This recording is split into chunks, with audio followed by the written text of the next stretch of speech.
Welcome to Maha news. KCR చేసిన ఓ తప్పిదం వల్ల ఆయనకి చిక్కులు వచ్చి పడబోతున్నాయని చెప్తున్నారు.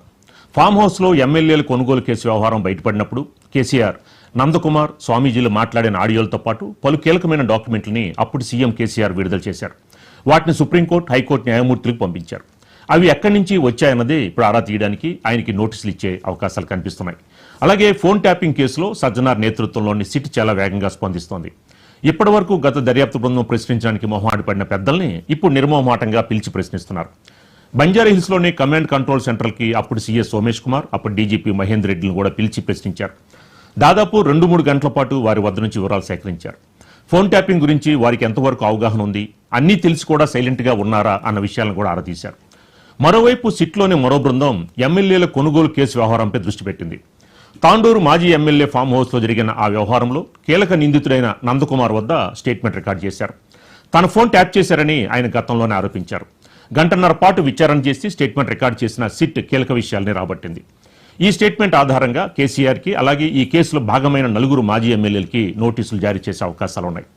ఇక ఈ రోజు మనతో ఏదైతే నందకుమార్ అని చెప్పబడే ఇది ఆయన Jubilee hills Deccan kitchen owner సంబంధించిన నందకుమార్ గారు, ఇక ఈ ఏదైతే ఫామ్ హౌస్ ఎమ్మెల్యేల కొనుగోలు అంశంలో ఆయన పాత్ర ఏంటి అనే అంశంపై ఈ రోజు మనతో నందకుమార్ గారు మాట్లాడబోతున్నారు. వెల్కమ్ సార్ నందకుమార్ గారు, welcome to Maha news. Thank you sir. How are you? Yeah fine sir. ఏంటి సార్, ఏంటి మిమ్మల్ని ఇప్పటి వరకు ఏదైతే 2022 నుంచి 3 సంవత్సరాలు కూడా ఏదో పెద్ద సీరియల్లా నడుస్తూనే ఉంది నందకుమార్ గారు, ఏదైతే మిమ్మల్ని నిన్న సిట్ పిలిచి మరోసారి ప్రశ్నించింది, ఏంటి మిమ్మల్ని ఏ విషయాలు అడిగారు, మీరు ఏమేమి సమాధానాలు చెప్పారు? అదేనండి, ఫోన్ ట్యాపింగ్ ఎప్పటి నుంచి తెలుసు మీకు అని అడిగారు. ఈ ఫోన్ ట్యాపింగ్ జరుగుతున్న విషయం మీకు ఎన్ని రోజులు అని తెలుసు ఇది చెప్పి ఆ కోణంలో కొద్ది అడిగారు. హలో, వినపడుతుందండి? చెప్పండి sir. Yeah yeah hello, yeah చెప్పండి. ఈ ఫోన్ ట్యాపింగ్ ఎప్పటి నుంచి జరిగింది, ఫోన్ ట్యాపింగ్ ఎప్పటి నుంచి తెలుసు మీకు అని చెప్పి అడిగారు.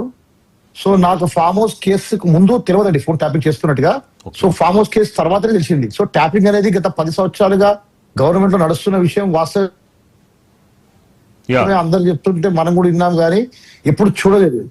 సో ఈ కేసులో నా కేసు అక్టోబర్ 26 అండి, అక్టోబర్ 26, 2022లో జరిగింది. ఆ రోజు మొత్తం దేశం మొత్తం నివేరిపోయే విధంగా ఒక ఫామ్ హౌస్ లో మమ్మల్ని ఏదో పెద్దగా చాలా ఎక్స్పోజ్ చేశారు నేషనల్ వైడ్ గా.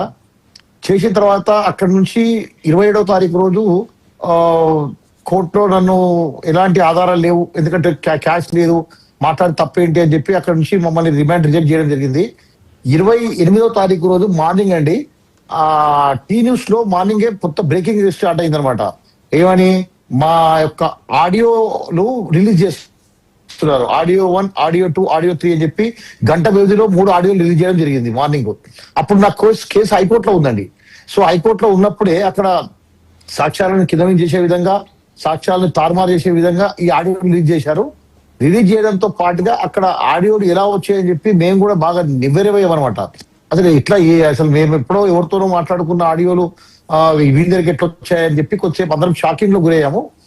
తర్వాత ఆ రోజు ఆడియో 1లో నేను, రోహిత్ రెడ్డి గారు, రామచంద్ర భారతి గారు మాట్లాడిన ఆడియో ఒకటి ఉంది. ఆడియో 2లో నేను, రామచంద్ర భారతి గారు మాట్లాడిన ఆడియో 2 ఉంది. ఆడియో 3లో నేను, రామచంద్ర భారతి, సింహయాజీ గారు ముగ్గురు మాట్లాడిన ఆడియో ఉందండి. సో సరే, అప్పుడు మరి ఇది జరిగిన తర్వాత నవంబర్ 3వ తారీఖున ప్రగతి భవన్ లో పెద్ద ప్రెస్ మీట్ ఏర్పాటు చేశారండి. ఓకే, మునుగోడు ఎలక్షన్ వచ్చిన రోజు, రిజల్ట్ వచ్చిన రోజే పెద్ద ప్రెస్ మీట్ ఏర్పాటు చేశారు. అప్పుడున్న సీఎం కేసీఆర్ గారు ప్రెస్ మీట్ ఏర్పాటు చేసి ఈ విధంగా మోడీజీ ఆర్ అమిత్ షాజీ ఆర్ క్యావన్ ఆప్కు అది ఇది అని చెప్పి అక్కడ డైవర్ట్ చేశారనమాట. వాళ్ళని నిందితులుగా చేర్చాలనే ఉద్దేశంతో బిఎల్ సంతోష్ గారిని, నేషనల్ లీడర్స్ ని డైవర్ట్ చేశారు. సో ఓకే, అక్కడ జరిగింది ఏంటంటే అండి, మరి ఆ రోజు నేషనల్ మీడియా ఉంది, మన స్టేట్ మీడియా ఉంది, మెయిన్ స్ట్రీమ్ మీడియా ఉంది, అన్ని మీడియాలు ఉన్నాయి. మరి ఆ రోజు ఇదే మీడియాకు సార్ మరి ఈ ఆడియోలు మీ దగ్గరికి ఎలా వచ్చాయి, ఈ రోజు ఆ ఫామ్ హౌస్ కేసులో ఉన్న వీడియోలు, అది అత్యంత అంటే నా కేసులో ఉన్న ఎవిడెన్స్, అది నా కేసులో ఉన్న ఎవిడెన్స్ ని మరి సీఎం గారికి, అంటే ఒక క్రైమ్ లో జరిగినప్పుడు జరిగే ఒక ఎవిడెన్స్ ని అప్పుడున్న సీఎం గారికి ఎవరు తెచ్చిచ్చారు? సైబరాబాద్ కమిషనర్ తెచ్చిచ్చారా, ఇంటెలిజెన్స్ వాళ్ళు తెచ్చిచ్చారా, తెచ్చియడం అది నేరమా, ట్యాంపరింగ్ ఆఫ్ ఎవిడెన్స్ అనేది కరెక్టా లేదా అనేది అదొకటి ఆలోచించుకోవాల్సిన విషయం. నందకుమార్ గారు, అసలు మీరు Yeah. మొయినాబాద్ ఫామ్ హౌస్ కి మీరు ఎందుకు వెళ్ళారు? మీతో పాటు ఏదైతే ఆ రామచంద్ర భారతి గారు కానీ సింహాజీ గారు కానీ, అసలు మీరు ముగ్గురు ఆ నలుగురు ఎమ్మెల్యేలు ఫామ్ హౌస్ కి అసలు ఎందుకు వెళ్ళారు? మీరేమంటున్నారు? ఆ రోజున మా మీద వచ్చే ఆరోపణలు అవాస్తవం అంటున్నారు. వాస్తవాలు ఏంటో మీరు చెప్పండి ఒకసారి.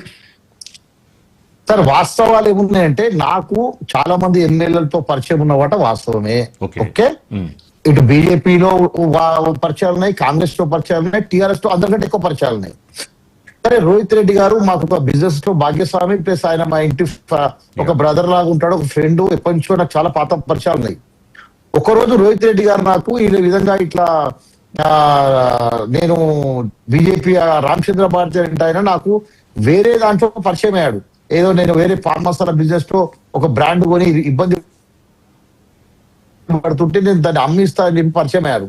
ఆ పరిచయం ఢిల్లీ వెళ్ళినప్పుడు నన్ను ఢిల్లీలో కొంతమందితో ఆ వ్యాపార నిమిత్తం కల్పించామట వాస్తవమే. తర్వాత తన హైదరాబాద్ వచ్చినప్పుడు అక్కడికి అతన్ని కలవడానికి చాలా మంది వచ్చారు. దాంట్లో భాగంగా రోహిత్ రెడ్డి గారు కూడా వచ్చి కలిసి వెళ్ళారు అనమాట. ఎపిసోడ్ అయిపోయిందండి. ఓకే సార్, ఇప్పుడు ఎపిసోడ్ అంటే ఇప్పుడు ఆ రోజున రోహిత్ రెడ్డి గారితో పాటు మిగతా ముగ్గురు ఎమ్మెల్యేలు కూడా ఎందుకు వచ్చారు? మీ ముగ్గురు ఎందుకు వెళ్ళారు? ఆ రోజున ఏదైతే టీఆర్ఎస్ ఆరోపించిన నేపథ్యంలో ఒక్కొక్క ఎమ్మెల్యేకి 100 కోట్లు చెప్పండి, ఒక్కొక్క ఎమ్మెల్యేకి 100 కోట్లు మీరు ఇస్తా అనలేదండి, వాళ్ళు అడిగారు. అంటే మీరు వెళ్ళింది ఎమ్మెల్యేల కొనుగోలు కోసం వెళ్ళినట్టేనా? యా, మేము వెళ్ళలేదండి, పిలిచారు మమ్మల్ని, అక్కడికి పిలిచారు. అంటే ఆ నలుగురు టీఆర్ఎస్ ఎమ్మెల్యేలు బీజేపీకి అమ్ముడు పోదామని వాళ్ళే పిలిచారంటారా నందకుమార్ గారు? వాళ్ళు బీజేపీకి అక్కడ అమ్ముడు కొనడానికి అదే సార్, ఎటువంటిది లేదండి అక్కడ అమ్మడానికి కొనడానికి ఏం లేదు. జస్ట్ నాకు రోహిత్ రెడ్డి గారు ఒక్కరే పరిచయం. రోహిత్ రెడ్డి గారు నాకు ఆ రామచంద్ర భారతిని కల్పించండి అంటే కల్పించాను తప్ప అక్కడ వీళ్ళు క్రియేట్ చేసిన సినిమా ఒక ఫ్రిక్షన్ స్టోరీ క్రియేట్ చేశారు. డబ్బులు అడగడము, కెమెరాలు పెట్టడము, నా మీద ఎఫ్ఐఆర్ చేయడము, అరెస్ట్ చేయడము, ఢిల్లీ లెవెల్లో నాయకులను టార్గెట్ చేయడము, ఇదంతా ప్లాన్ ఆఫ్ యాక్షన్ అని వాళ్ళే చెప్పుకున్నారు.